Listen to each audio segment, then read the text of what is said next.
Welcome to the podcast Schlagervännerna with me, Emil Löfström.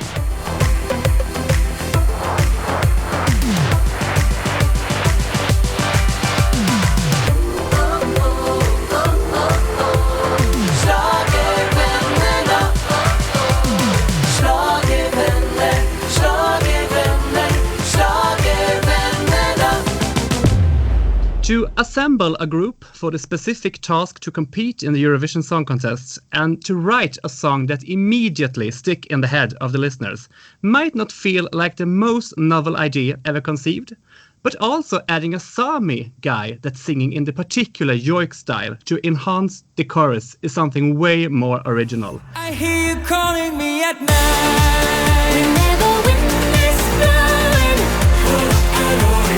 I can see your spirit in the sky. when all the lights are dancing, 2019 was the year when Norway surprised us all by receiving the top highest score from the viewers. And this, for the occasion, specifically constructed group are still active and have released 8 singles in just over a year. Welcome to the podcast Schlagervännerna, Tom, Hugo and Alexandra Rotan from Keiino. Hey! Hey, Thanks for having us. How are you? I'm great. Yeah. I was just out running and now I'm here and I'm super excited. We're doing okay. We're ready to release our album very soon and hopefully be able to perform live. But you never know, anytime soon. If not, we'll do something nice online. I have to ask, where is Fred Buljo? Oh, well, That's I think that's the best question. It's always like that is the question popping up all the time. Where is Fred? He might be out in the forest somewhere. He's a nature boy. So, but he usually suddenly just appears. Okay, I thought he maybe was afraid to participate in my podcast since I nearly hashtag me to him at Euroclub last year with a spontaneous kiss 4 o'clock in the morning after the contest. No, he didn't say anything after that, so he probably liked it. Tom, you competed for the first time in the Norwegian preselection Melodi Grand Prix in 2013 with the song Det er du. Det er du. Det er du. Det er du. Bare du er drømmen og målet. Det finns mange som ligner på meg. Was this a dream come true? Definitely. It was a dream since I was a kid to be in Eurovision. And it took me 3 tries. And finally, it worked out the 3rd time. Was this the first song you sent into the preselection? No, it was... I think I sent in a couple of other songs as a songwriter, not as an artist before. But yeah, it was the first time I had kind of like a plan to be part of it myself. You didn't qualify for the final, but we're back in 2018 with this song. I like it when you move your body. I like it when you dance next to me. I like it when the world can see the way you move. I like. I wanted to be in Melodi Grand Prix with a song that was about dancing with the moves you have, because I really like to be on stage, but I'm not necessarily the best dancer. And it was a song about like joy, happiness, and also the staging was very colorful. We had a lot of people with different expressions. We had different age groups. We had different sizes on stage. So it was really just like this sing-along happy song. It was a really nice experience, and we had the audience really with us. Even though my Eurovision heart knew that it might not be the winner from Melodi Grand Prix, but it was a fun song. And in that final, you also competed, Alexandra. Yeah, that's true. I did. You performed the song You Got Me, and I think we shall listen to it here. Busy girl, but you first. You got me going, you got me moving, you got me loving you every day. You got me, you got me reeling just from the feeling. You got my love in every way. You got me, you got me. This song song you performed with the very well-known girl in diff circles, Habba Habba Stella Mwangi. Yes. Well, it was a song that I was given actually by some Swedish guys who wrote it, and Stig Karlsson, the head of the delegation in Norway, he knew that I really, really wanted to be a part of Melodi Grand Prix because I texted him like every year, hey, do you have a song for me this year? Hey, do you have a song for me this year? And then he sent me the song, and first thing, it was actually a guy who was going to rap it, but every guy rejected the song. So then he called me and he was like, what do you think about if I ask Stella Mwangi to be a part of the song with you? And I was like, what? Are you serious? Like, I knew who she was. And for me, she's a huge celebrity. So that's kind of how the song came through. And the song is about the cheery feeling that you get when you're in love and that you feel that somebody got you going. So it's like an easy theme, but it's a cherry, lovable song. And yeah, it's catchy. I like it. Did you two meet there and then, or did you already know each other? We had worked together once before when Alexandra was very young. You were 18 or something like that, I guess. No, I was younger. I think I You- was like 15 or 16. Yeah, we were in the studio together with some Japanese writers. We had invited over to write a song for a Japanese girl band, and it was like, yeah, the producer I was working with back then, he said, yeah, I know this girl. She's got a great voice, like young, talented. And then he called up Alexandra, and we met for the first time. And I was really impressed back then. But of course, during Melodi Grand Prix 2018, when I saw how really professional she was, I knew that I really wanted to work with Alexandra in the future. Tell me, guys, how did Keiino take form? It started with the idea behind Spirit in the Sky. Me and my husband wanted to write a song about acceptance of minorities and also celebrating and acknowledging the battles that were won about being able to be who you are. So it was quite clear from the beginning that we wanted to collaborate with a Sami artist and songwriter. Actually checked around with some friends of mine because we needed a Sami rapper. And then Fred came up, and I talked to Fred, and he really loved the idea of winning Eurovision, and also the idea of the song. And so we started then more of a sketch for the song, and then we got in touch with Alexandra, that also really loved the idea and the theme.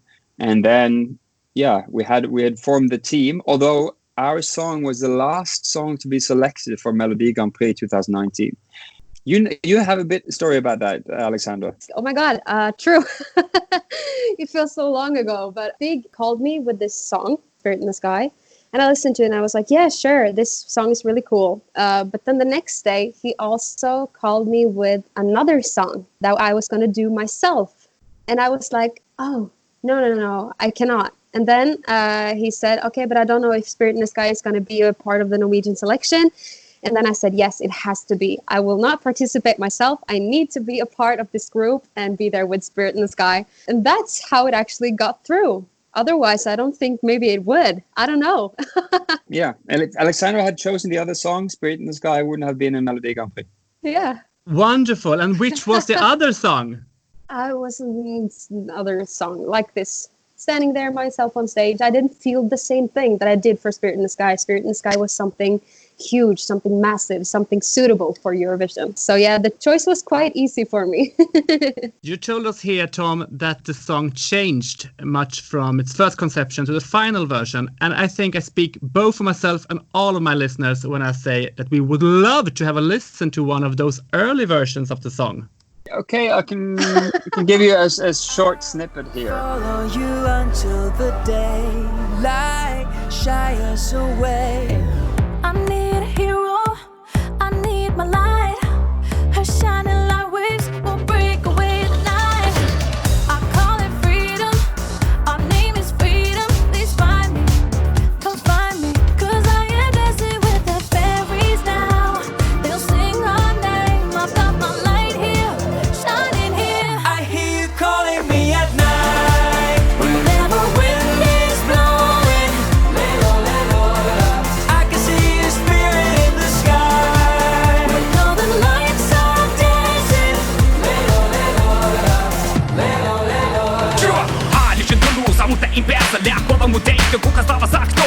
je soigi Ты же падан до пади А да раки свода мира лека сека сауки Чайя мунику скана притке вода Чайя мунику скана раки свода Муйта нам кунни туота вода Was this the only song Keiino sent to Melodi Grand Prix? Yes, it was the only song because we knew that it was this song or no song. We had a strong faith in the song already from the start. When I finally got the call from Stig after he talked to Alexandra, when Alexandra said no, it has to be Spirit in the Sky. Then Stig called me in and asked me if we wanted to join. And this was in like late November. And because we didn't hear anything, it was like, okay, they don't want the song. And I was kind of like almost forgotten about it. It was like, okay, it wasn't meant to be. So I remember I talked to Alex, my husband, shall we really do it? Because now we only have 1 week to finish the whole song. It's like, we don't want to be part of it if we just like, yeah, okay, the last song because we needed a filler. Like I talked with Alexandra and with Fred, and we all said like, okay, let's just do this. And we talked to the producer of the song, and we just like he just booked the flights to Oslo, and yeah, let's book 2 days in the studio, finish the song. Yeah, within 1 week we had the production. The magical yoik part that is in the middle eight. That part wasn't created before we were in the studio. Oh. Because it was usually like it was supposed to be a rap there, and we had like Fred had like we have so many versions with Fred rapping, but then it was like, okay, let's try something else. And I remember getting goosebumps when I heard Fred yoik for the first time in the studio, because I've never heard that live being there. And at that time, I knew that okay, we've got something magical here.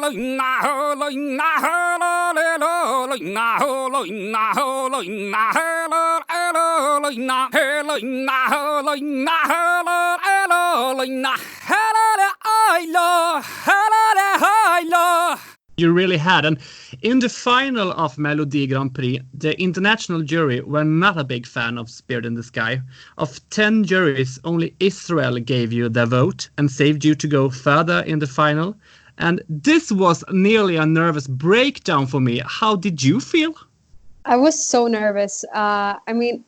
When the first flags were given, I was like, okay, we can still get some. But then when it was Israel, the last country, I was like, no, we're not going to get any flags and we're not going to go through.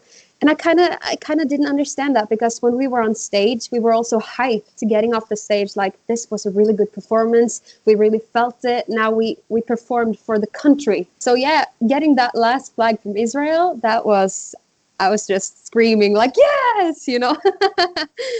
And yeah, that really meant a lot, because that meant that we might have a chance to win this entire thing. Yeah, and also the reaction we had from Norway was so strong, and from the audience, that we really felt that okay, people like this, and so we were quite. I was a bit surprised that we didn't get any points or any flags. When I've tried to analyze the jury results from 2019 as well, I think I've overrated how much Sami yoik is actually known outside of the Scandinavian countries, because when we see comments like, "Oh, what is this? Is this kind of like a funny singing from the ball guy?" And I think that might have been some juries that really didn't know about yoik, didn't know about this is actually like a 1,000-year-old tradition, singing tradition. And also because Fred is so lovable and likable on stage, he's smiling all the time because like it. Maybe they thought, okay, what is this guy doing here? And kind of really not understanding the whole tradition about yoik. Because when you grow up with yoik and know the Sami history and culture, you know how powerful and how strong the message is. I don't know if you're sitting if you're a classically trained musician somewhere, you might not understand that. Yeah. You later won the gold final and got a ticket to Tel Aviv. Yeah, We did. Yeah, crazy as it sounds. Tell me about your days in Tel Aviv. Oh, they were amazing. Just landing there, being picked up by this big black car straight out of the plane. We were like, okay, this is really happening. We're superstars now. But yeah, getting to the arena and starting rehearsing, everything felt so surreal. Like, you know, you see Eurovision on TV, but being there is like an entire different experience. Everything is so professional and it's so serious. But yeah, I loved it being there with the other artists and meeting everyone from the almost entire world. I mean, people came from all around the world just to meet us. And yeah, it was an amazing experience that just went way too fast. What do you remember, Tom? I don't remember much, to be honest. It was like a bubble. But that's in general. That I'm getting old, so now like the short memory is really gone. I remember being in this zone where we were rehearsing every day, and the atmosphere and also like the interacting with fans was amazing. It was really this adventure world that I really want to. It was something really, really cool. And it's one thing that I remember that gives me chills every time I think about it. It's the moment when we're walking on stage while our postcard is playing. So you could just hear the cool music. And then I see Tom and Fred in front of me, and they turn towards me, and we're like, now it's happening. And that moment is just like, you could just feel yourself getting into the zone, like we're gonna sing for so many million people. And to feel that we had that connection on stage, that was like, it warmed my heart. Maybe that's what helped our performance, lifting it. That was amazing. Do you remember anything that happened behind the scenes? Yeah, I remember hearing a lot of vocal warm-ups. Like at one point, it was so many people going on at the same time that I was just like, okay, I really need my headphones now because this is sounding like some crazy house.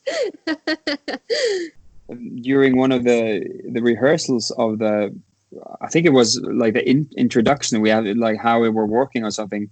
Then it was one of the first time in the big arena, and me and Duncan and Mahmoud snuck out to go to the toilet. And then we saw like this huge arena, like, wow, this is much bigger than what we believed, because we just seen like a small part of the whole entrance area. And like, okay, yeah, this is going to be full with people. And Alexandra, do you remember what was the couple in white? Oh yeah, It's Slovenia. Slovenia, yeah. I remember the thing, like, because if people believe that was like either one, they're extremely good method actors, or two, that in love or that obsessed with each other, because they were actually like 24/7 walking around, holding hands, kissing in their own bubble. And I remember like we're talking with Duncan, because we were always like next to Duncan when walking, you know, like, is this for real or what? He was so like, yeah. oh my God, they are there again. He was like whispering to me like, look, they're still kissing. That was so much fun. Видно се не види звезд, само сани себе звезд. Не говори ми прости. Видно се не види звезд, само сани себе звезд. Не говори ми прости. I watched the dress rehearsal, and Fred's joke was not perfectly in tune, so I know that I thought there and then, oh my God, this will not go out so well. But you all nailed it at the grand final. It was fantastic. Thank you. It's something that happens to us, like when we know this is it, it's just like we get like 100 times better than we were the rehearsal before. It's just something that we have. It happened in Oslo. It happened in the jury rehearsals, the dress rehearsals, everything. Yeah, I think we need the extra and adrenaline when it's for real, in order to focus 100%. And I think also because both Fred and I, and also Alexandra, we're live artists. Like, it's not like me and Fred have been competing in a TV concept since we were kids. We need the reaction from the audience in order to be at our best. And I think that you can really see a difference from the artists that have a lot of TV experience, how they manage to be on the same level from the first rehearsal, because they used to being only in the studio with maybe a camera guy and maybe a few people in the audience, but they really never have been on the road playing in small clubs with no monitoring or this big arenas. They're better at one thing, but I think at the end we all did well. The acts were so good at the grand final. I remember I was thinking, wow, we can never beat these guys because they sing like. Yeah. But you got most points from the people. 8 countries gave you the 12 points, and 7 countries gave you the 10 points. But not a single expert jury did the same. You said it before, Tom. Why do you think the expert jury didn't understand the joke? Did you knew this love from the audience? We kind of felt it, I think, when we were traveling to all these pre-parties, because we kind of felt that us and the audience were always one. And we always went out meeting them after. And then people came up to us and they were like, oh, Spirit in the Sky is a cool song. It means a lot to me. And just to hear that kind of made me have the feeling that they know what we are doing. They know what our song is about. And I feel that is quite essential when people are going to vote in Eurovision. They need to have a relation to the act. So yeah, I had like one feeling that we have had a lot of fun traveling, meeting them, but I had no idea that we were gonna win televoting. That was like way out of my dreams. After the Eurovision, you have become a force to reckon with. You have released 8 songs, and 6 of them you have written yourself. How many Keiino songs are ready to be released? I don't know. How many have we got? There's an on our album 15th of May, we got 10 songs. Some of the songs are already released, but there are some great new ones as well. And I think we have a couple of other songs up, or we do have a couple of other songs in planning. But yeah, we write songs all the time. It's so fun to work together, and I feel that we get better and better. So we're not planning to stop anytime soon. Lovely. Do you have any favorites among your songs? My favorite song, I mean, I like all our songs, but I think Dancing in the Smoke is a song that I love performing live. It does something to me, both because it's like this verse is like chill and kind of breathy in the way we're singing it, and then you have the yoik in the dancing part, and then I just want to dance all night. So yeah, I really like that song. Don't you worry when the flames get higher. We'll be dancing in the smoke.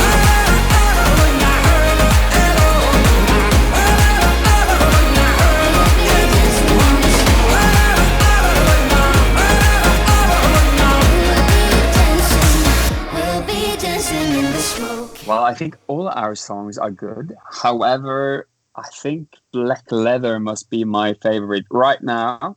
It's got some power in it, both in the lyrics and also the performance. And of course, because it's a collaboration with Charlotte Kamanik, a throat singer from Canada. And I remember when we were in the studio and she started recording her throat singing, we were like, this sounds like nothing I've ever heard before.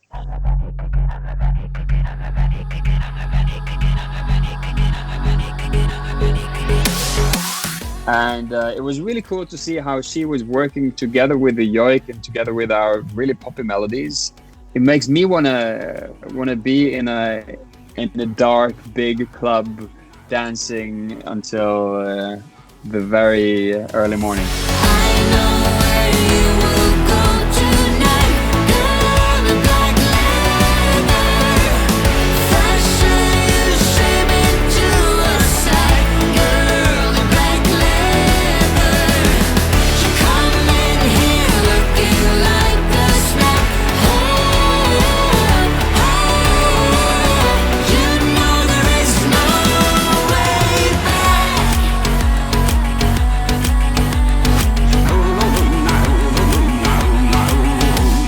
What's your favorite, Emil?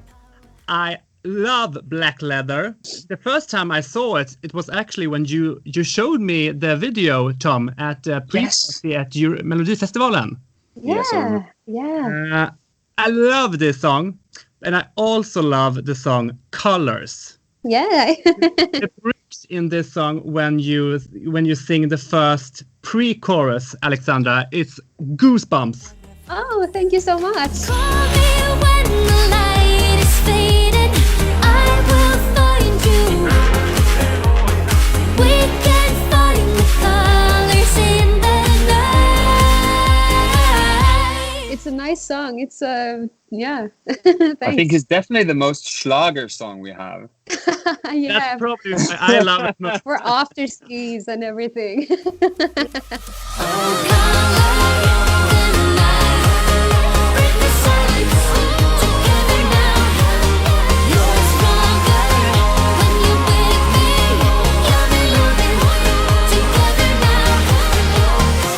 Is it in the cards that you would ever compete in the Melodi Grand Prix again? Or maybe Well, in the I think- Swedish Melodi Festivalen? Maybe in Melody Festival.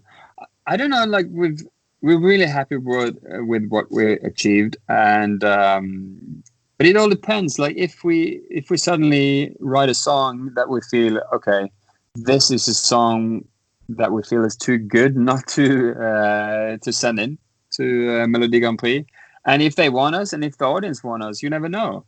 But right now we're really happy with what we achieved last year. Thank you so much for this conversation, Tom and Alexandra. I hope to see more of you in the future and perhaps in the Eurovision Song Contest again. Thank you so Thank much you for so having much for us. having It's us. an honor. Og jeg håper Fred og jeg kan hooke igjen da, og jeg krysser fingrene for at min kjæreste ikke hører på dette. Det satser vi på. Vi skal, Ja, vi skal sure. ikke si noe. Men hils så hjertelig til Fred fra meg. Det skal vi gjøre. Det ska vi göra. I hear you calling me at night.